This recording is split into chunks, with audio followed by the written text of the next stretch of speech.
Cancer is one of those words that can bring fear and uncertainty, but often what we believe about it isn't always the truth. This morning, we're breaking the silence and separating facts from myths. And joining me now is Dr. Greggory Pinto to help us understand what every Bahamian should know about cancer. Good morning and welcome back to Bahamas at Sunrise. It's always a pleasure to be here. Good morning, Bahamas. Good morning to my daughter, Gia. Yes, and you're not doing the school traffic today, right? No, I avoided Someone else that. is dropping Gia off. Correct. Okay, so Dr. Pinto, cancer, I mean, what are the myths? What are the facts? What do we need to know? So it's always important in health. Education is key. The health of the nation is the wealth of the nation. I'll always say that. Unfortunately, cancer has so many myths and misconceptions. There's a lot of inherent fear throughout the community when they hear the word cancer. They think cancer is a death sentence. It's actually the opposite. There's so many wonderful advances in the last several decades in terms of cancer treatment and cancer screening that for certain cancers, there should be nobody in this country dying. And prostate cancer is one of them. Prostate cancer has a 99% survival rate at 10 years if we pick it up early.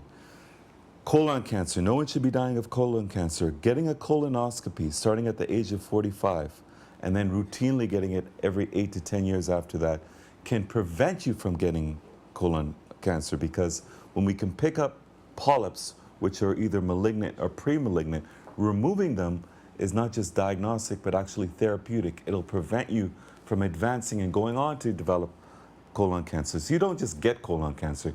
You'll get those pre-malignant polyps or malignant polyps, and then it'll spread into cancer. If we can get a colonoscopy, remove those polyps, we can prevent you from getting colon cancer. Prostate cancer as well. When we can pick up prostate cancer, in fact, we have so many ways of picking it up early that we can even actively surveil you until it's time to cure you. There are other diseases. Breast cancer, 1 in 12 to 1 in 11 of our country women are going to get breast cancer in their lifetime. Breast cancer is a 100% curable disease as well. So you need to get your mammograms. And for certain segments of our society, we have very dense breasts. So you not only a mammogram honestly can miss small lesions. You need to get either an MRI or an ultrasound as well. Obviously, your doctor will put you into that category, whether you need to go and get something more than a mammogram. But the take-home message is that there's so many ways that we can pick up prostate cancer, bladder cancer, pancreatic cancer, and get you a cure before you go on and get advanced disease. But the vast majority of persons in the society are never going for their annuals, never getting their screening. They don't look and listen to the symptoms or the signs. Men are notorious for that. Most cancers, unfortunately, have little to no symptoms. So if you're going to wait until there's symptoms, you're going to miss it. A vast majority of cancers actually are related to modifiable risk factors. So yes, in fact, there are genetic predispositions, but the vast majority of cancers, it's our own fault. It's our poor habits, our poor diet, it's our sedentary lifestyle. For example, alcohol.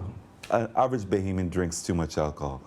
At least 6 different cancers are strongly linked to alcohol intake, even moderate alcohol intake. So if you can limit alcohol intake or have completely abstinence from alcohol, you can reduce your chance of getting numerous cancers considerably. 15% of breast cancers in United States were found to be linked to just alcohol intake. Obviously, smoking is also notorious in terms of you should never smoke. And men don't want to hear that, particularly middle-aged men who like to go and after work, dominoes and on the golf carts. They're always going to love smoking their cigars. There's no good that comes out of smoking a cigar. Yeah. Inhale or don't inhale, it's no good. And then our diets are very important. You need to reduce your red meat intake. You got to reduce your processed meat food intake. Reduce or limit or actually take out dairy milk intake, because there's so many hormones, and most cancers, including prostate cancer, ovarian cancer, breast cancer, are very hormonal sensitive. So all the hormones that you have in dairy milk, calcium is fundamental for your body, but you can get calcium from so many different sources.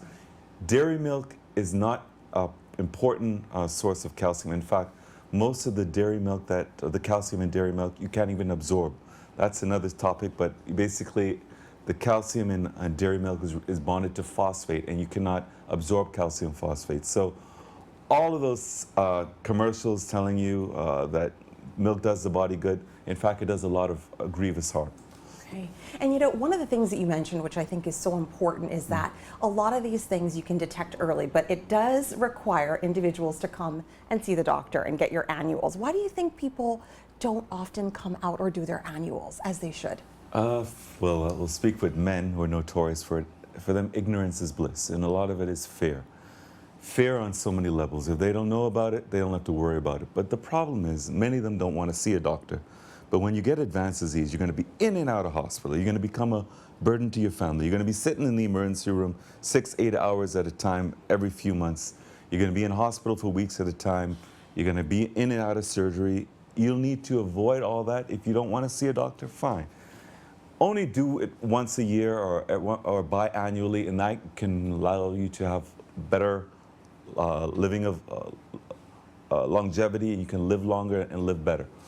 And then just so that we understand, if you can just give us just a brief, like the elevator pitch of what is cancer exactly? Because you hear about you have cancer and it spreads. So what is it exactly? So it's unregulated or dysregulated cell growth. So we have all our signals in the body. There's cell death, there's new cell replication. When there's new cell replication, there's a mixing of the signals. So you basically have unregulated growth that leads to cells that should not be forming. So we are genetically programmed to basically make normal cells, but sometimes there's a mixing of the signals that can be related to genetics, but the vast majority of that is related to what we call somatic genetic mutations. Somatic genetic mutations are related to what we do to ourselves, the environment that we expose ourselves to, our body habitus, what we eat, what we drink. So the vast majority of cancers, maybe 95% of cancers, we have control over whether we're going to get them or not. We can live right, we can eat healthy, we can have an active lifestyle. Obesity in itself can lead to numerous cancers. Insulin resistance related to unregulated or uncontrolled or undiagnosed diabetes also can fuel cancers as well. Right. So even if you're diagnosed with early cancer, whether it's breast cancer or prostate cancer, if you're obese, you're not going to do as well as someone who is of normal body mass index. So let that be a motivation as well. If you're postmenopausal, as a woman, you need to keep active. You need to avoid obesity because the actual adipose extra tissue that you have can lead to estrogen formation that can actually fuel breast cancer beyond the postmenopausal years. So for women in particular, you need to be active beyond your retirement years, just even for your cardiovascular health as well. All right. So got to be active, got to eat right, get those checkups. Live well, live longer, live better. There you go. Yes. It's been such a pleasure having you on. Thank you so very much for sharing. Thank you very much for having me. All right. And all the best to G on her first day of school, right? Thank you. Well, she started on Wednesday, but thank you. Okay. Ladies and gentlemen, you've been watching Bahamas at Sunrise. Be sure to get those regular screenings. We'll be right back.